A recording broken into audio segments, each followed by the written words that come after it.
ಹೀಗೆ ಅತ್ತ ದೆಹಲಿಯಲ್ಲಿ ವಿಜಯೇಂದ್ರ ವಿರೋಧಿ ಬಣ ಸಮರ ಸಾರ್ತಾ ಇದ್ರೆ ಇತ್ತ ವಿಜಯೇಂದ್ರ ಪರ ಬಣ ಸದ್ಯ ಈಗ ಅಖಾಡಕ್ಕಿಳಿದಿದೆ. ಯಾವ ಮಟ್ಟಿಗೆ ಎತ್ತಾರೆ ತಾಕತ್ತಿದ್ರೆ ರಾಜ್ಯಾಧ್ಯಕ್ಷ ಸ್ಥಾನದಿಂದ ವಿಜಯೇಂದ್ರ ಅವರನ್ನ ಕೆಳಗಿಳಿಸಿ ನೋಡೋಣ ಅಂತ ರೇಣುಕಾಚಾರ್ಯ ಸವಾಲೆತ್ತಿದ್ದಾರೆ. ಅಷ್ಟೇ ಅಲ್ಲ, ಈಗ ದೆಹಲಿಯಲ್ಲಿ ಸಮರ ಸಾರಿರುವಂತ ಟೀಮ್ಗೆ ವಿರುದ್ಧವಾಗಿ ನಾಳೆ ಒಂದು ಬೆಂಗಳೂರಿನಲ್ಲಿ ಸಭೆ ನಡೆಸಿ ವಿಜಯೇಂದ್ರ ಪರ ಧ್ವನಿ ಎತ್ತುವಂತ ನಿಟ್ಟಿನಲ್ಲಿ ಸಿದ್ಧತೆಯಲ್ಲಿ ತೊಡಗಿದ್ದಾರೆ ಅನ್ನೋದು ಗೊತ್ತಾಗ್ತಾ ಇದೆ.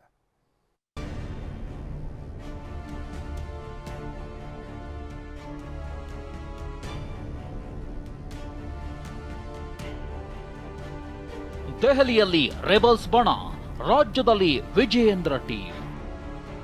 ಹೈಕಮಾಂಡ್ ಮುಂದೆ ಏನ್ ಹೇಳಬೇಕು ಹೇಳಲಿ ಎಂದ ವಿಜಯೇಂದ್ರ. ದೆಹಲಿಯಲ್ಲಿ ರೆಬಲ್ಸ್ ಟೀಮ್ ದೂರು ನೀಡಿದ ವಿಚಾರವಾಗಿ ಬಿಜೆಪಿ ರಾಜ್ಯಾಧ್ಯಕ್ಷ ಬಿವೈ ವಿಜಯೇಂದ್ರ ಪ್ರತಿಕ್ರಿಯೆ ನೀಡಿದ್ದಾರೆ.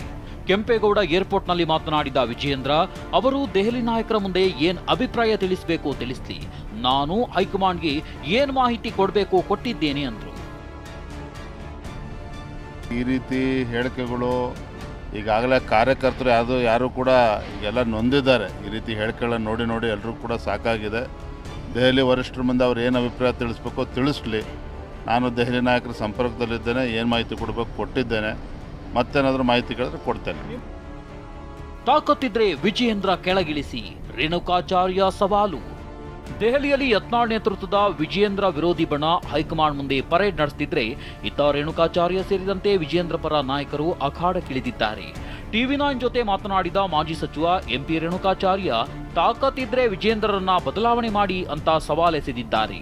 ಸೂರ್ಯ ಚಂದ್ರ ಇರುವುದು ಎಷ್ಟು ಸತ್ಯವೋ ಬಿಜೆಪಿ ರಾಜ್ಯಾಧ್ಯಕ್ಷರಾಗಿ ವಿಜಯೇಂದ್ರ ಮುಂದುವರಿಯುವುದು ಅಷ್ಟೇ ಸತ್ಯ ಅಂತ ಗುಡುಗಿದ್ದಾರೆ.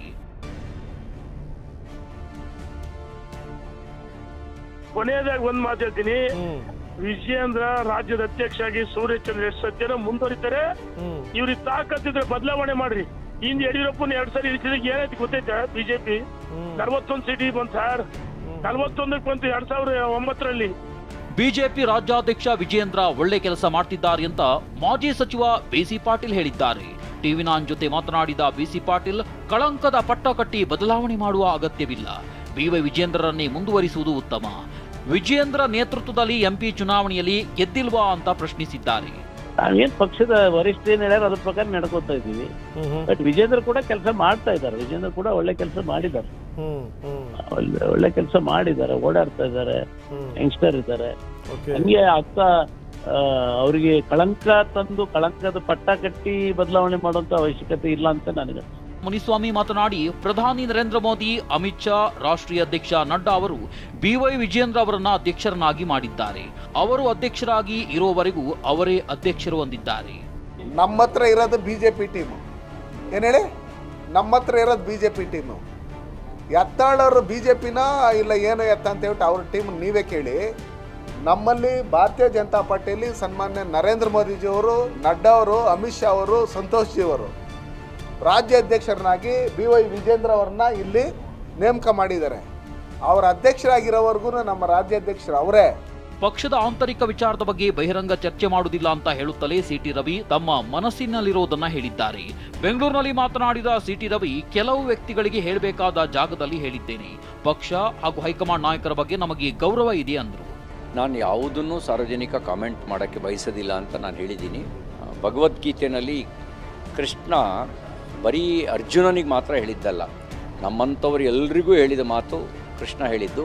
ಕಾಲ ಹೀಗೆ ಇರೋದಿಲ್ಲ, ಕಾಲ ಸರಿಲೇಬೇಕು. ಇನ್ನು ಬಿಜೆಪಿ ರಾಜ್ಯಾಧ್ಯಕ್ಷ ಭಾಗಿಯಾಗಬೇಕಿದ್ದ ಕಾರ್ಯಕ್ರಮದಲ್ಲಿ ಮಾಜಿ ಸಚಿವ ಸಿಸಿ ಪಾಟೀಲ್ ಭಾಗವಹಿಸಿದ್ದಾರೆ. ರಾಜಕೀಯ ಬೆಳವಣಿಗೆ ಹಿನ್ನೆಲೆ ವಿಜಯೇಂದ್ರ ಗೈರಾಗಿದ್ರು. ಅವರ ಅನುಪಸ್ಥಿತಿಯಲ್ಲಿ ಕಾರ್ಯಕ್ರಮ ನಡೆಸಲಾಯಿತು. ಇತ್ತ ಅಚ್ಚರಿಯ ಬೆಳವಣಿಗೆಯಲ್ಲಿ BJP MLC H Vishwanath DCM DK Shivakumar ಅನ್ನ ಭೇಟಿಯಾಗಿದ್ದಾರೆ.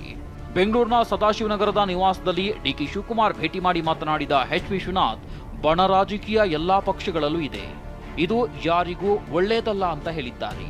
ಬಿಜೆಪಿ ಏನ್ ಹೇಳೋದು ಒಂದು ಅರ್ಥ ಆಗ್ತಿಲ್ಲ. ಒಂಥರ ಸತ್ಯವಂತರ ಪಾರ್ಟಿ ಅದು. ಹೇಳಿದ್ನಲ್ಲಪ್ಪ, ಅದು ಸತ್ಯವಂತರ ಪಾರ್ಟಿ ಬಿಜೆಪಿ. ಆಮೇಲೆ ನೀವೇ ಲೆಕ್ಕ ಹಾಕೊಳ್ಳಿ ಬರಲ್ಲ. ದೆಹಲಿಯಲ್ಲಿ ವಿಜಯೇಂದ್ರ ಬಣ ಹೈಕಮಾಂಡ್ಗೆ ದೂರು ನೀಡಿದ್ರೆ ಇತ್ತ ವಿಜಯೇಂದ್ರ ಬಣ ಕೂಡ ತೋಳು ಏರಿಸಿಕೊಂಡು ತಿರುಗೇಟು ನೀಡುತ್ತಿದೆ. Bureau report ಟಿವಿ9.